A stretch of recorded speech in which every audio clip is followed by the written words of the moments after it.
J'ai été chanceux, on m'a nommé délégué général en 2000 jusqu'en 2005. Et par la suite, j'ai continué à m'intéresser au Japon comme sous-ministre responsable des relations bilatérales au ministère des Relations internationales du Québec. C'est toujours un peu surprenant, surtout si on parle à une clientèle japonaise, d'expliquer que le Québec a 28 représentations à l'étranger, dont 7 délégations générales. Qu'est-ce que c'est une délégation générale?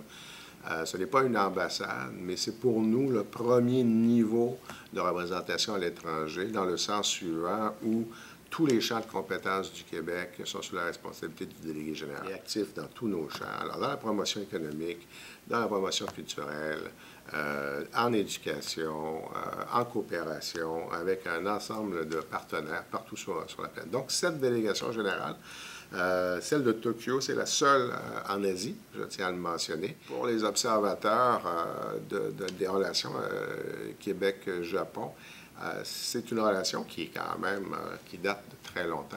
On a publié des documents sur la présence religieuse du Québec au Japon.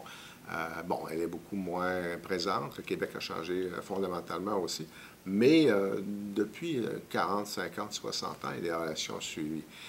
Notre présence à l'exposition à Osaka, avec un pavillon du Québec, était précurseur de l'ouverture de 1973. Qui semblait, quand je suis revenu au Japon en 2000, ce qui semblait être nécessaire, c'est de poursuivre le bon travail de mes prédécesseurs et de s'assurer de développer, bien sûr, des relations d'affaires, ce que nous avons à établir pour nos entreprises, nos PME, mais aussi d'implanter de façon un petit peu plus stable une relation, je dirais, institutionnelle entre le Québec et le Japon.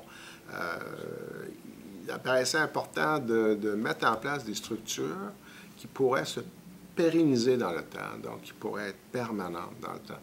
Alors, le 30e anniversaire, pourquoi 30, pourquoi pas 25, peu importe, c'était le 30e, ça a été l'occasion de monter une série d'opérations sur le Japon pour nous, grâce à la bonne collaboration d'un grand nombre d'interlocuteurs japonais. Je pense bien sûr au professeur Obata et puis tous les gens de la Société didactique du français du Japon, mais plus particulièrement au professeur Obata et à l'Université Meiji, parce que là, on a mis en place un cours sur le Québec et de façon assez étonnante. Écoutez, il y avait 16 sessions. Ils ont réussi à trouver pour les 16 sessions 16 Japonais, parce que c'est passé en japonais, il faut bien savoir, 16 Japonais qui parlaient en termes, ma foi, assez experts sur l'économie, sur la société, l'éducation, le système politique, c'était la culture, parce que ça, c'est un élément sur lequel je vais revenir.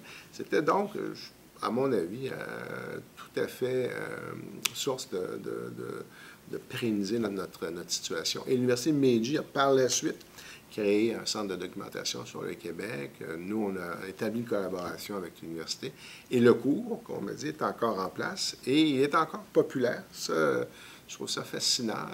D'un point de vue politique, les rapports, bien sûr, du Québec et du Japon, à ce niveau-là, sont très différents. Le Québec n'est pas un État-pays en tant que tel, mais on a, pour toutes sortes de raisons, réussi à établir des contacts. Mon prédécesseur, Jean Dorion, avait établi un certain nombre de contacts avec quelques politiciens japonais.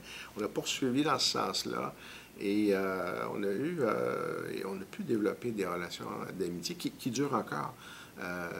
Et ça, il y a plusieurs de ces politiciens qui ont été invités au Québec, qui sont venus, qui ont fait des séjours, et on a réussi à maintenir dans le temps ces relations.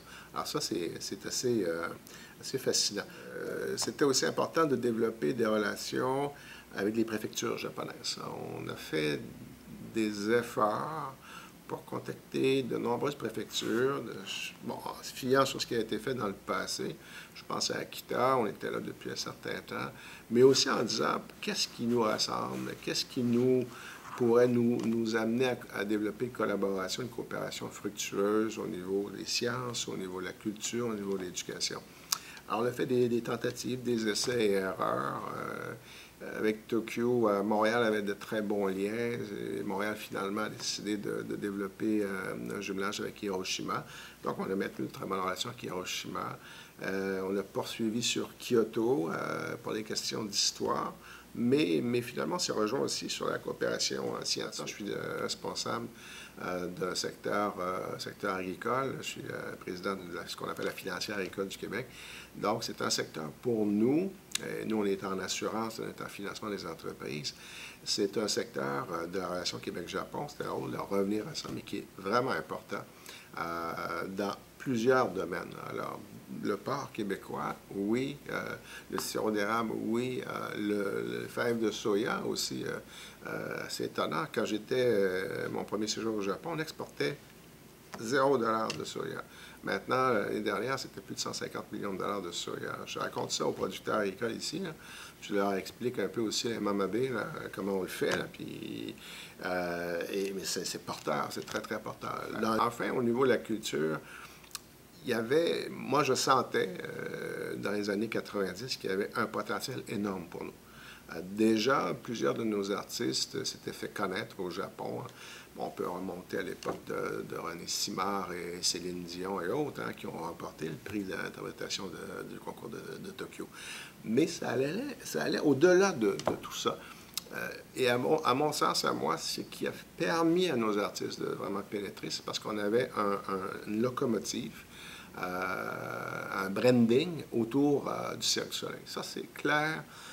Je me le suis fait dire souvent auprès de distributeurs et diffuseurs japonais qui ne connaissaient pas le Québec, mais lorsqu'ils me rencontraient ou ils rencontraient nos attachés, nos artistes, ils disaient « On vous connaît, Cirque du Soleil, professionnalisme, originalité, qualité. » C'était une belle carte de visite. Alors, on a réussi, puis le cirque n'avait plus besoin de nous. Au début, on a travaillé avec eux, mais ils n'avaient plus besoin de nous. Voyons, c'est des gens très, très capables. Là. Mais on a réussi à amener d'autres cirques, d'autres artistes, d'autres activités. C'est un défi. Le Québec est loin, géographiquement.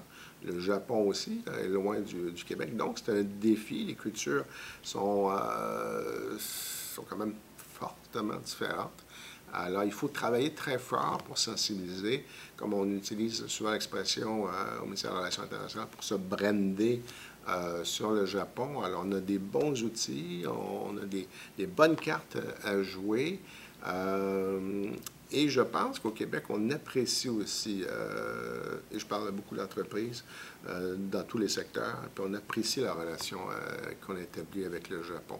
C'est une relation, comme je l'ai dit, de maturité, de confiance, et où la parole donnée vaut la parole donnée. Et ça, au Québec, je pense que c'est important pour nous.